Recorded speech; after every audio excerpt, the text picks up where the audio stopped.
As a writer for Physics Today, I will be creating a travel vlog to the beautiful and very green country of Iceland. As we travel to Iceland, we will also be learning the essential core issues and questions included in physics, scientific method, physics principles, real-world examples, and the use of technology and quantum mechanics involved in traveling. We will be boarding our plane to Iceland from Billings, Montana, so sit back, relax, and enjoy your trip.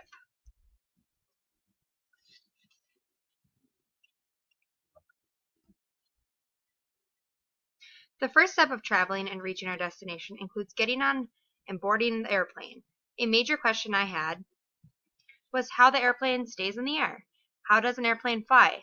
We can thank physics for answering our questions with their scientific methods and discoveries. Airplanes are such an excellent example of physics. There are 4 forces acting upon an aircraft.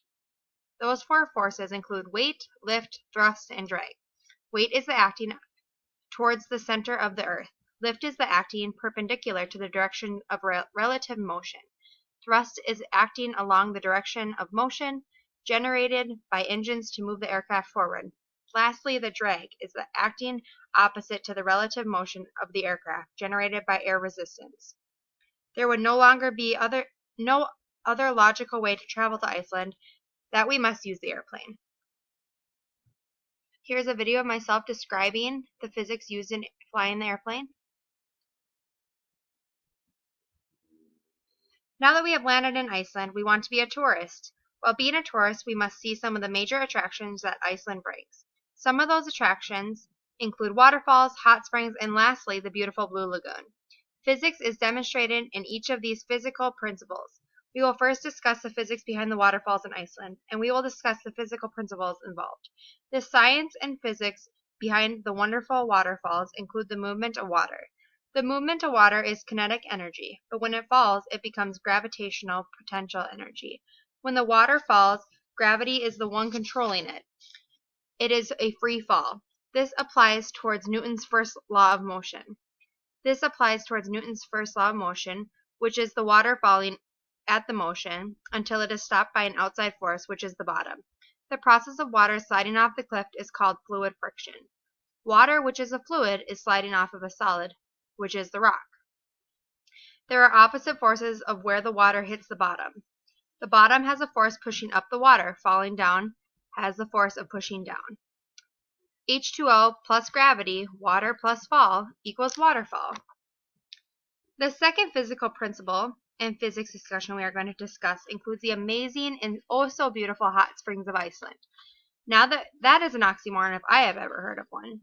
First off, the hot springs are a great example of physics because hot springs are a place where groundwater is heated by energy created by the earth. Like the springs in Iceland, hot springs are said to have many beneficial properties, but springs can also be a spectacular tourist attraction. A hot spring is a spring produced by the energy of geothermally heated groundwater that rises from Earth's crust. While some of these springs contain water that is a safe temperature for bathing, others are so hot that immersion can result in injury or death. Interesting enough, there are about 40 to 50 hot spots around the world, including our beautiful destination of Iceland. My must-see destination while visiting Iceland is the Blue Lagoon. The Blue Lagoon in Iceland is a giant geothermal lagoon, essentially a misty lake of hot seawater, which is now one of the world's favorite tourist locations. The key to the Blue Lagoon's rejuvenating powers can be found in the extraordinary technic environment 2,000 meters within the Earth.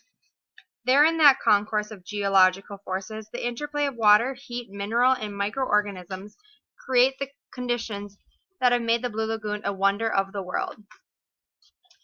Now that we have discussed the physical principles along with the real-world examples in Iceland, we will be discussing the scientific method and the essential steps that go into the method itself.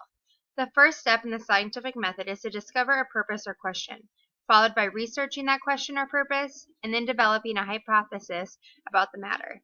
After a hypothesis has been developed, we will need to experiment the hypothesis and then analyze the data.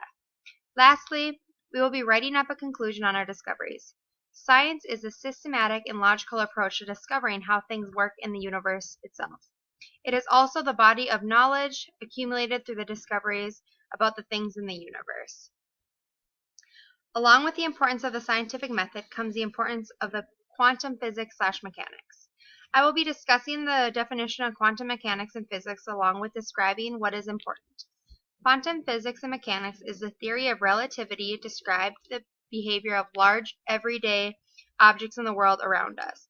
Why is quantum mechanics so important? Quantum mechanics have explained the structure of the atom and the structure of the nucleus.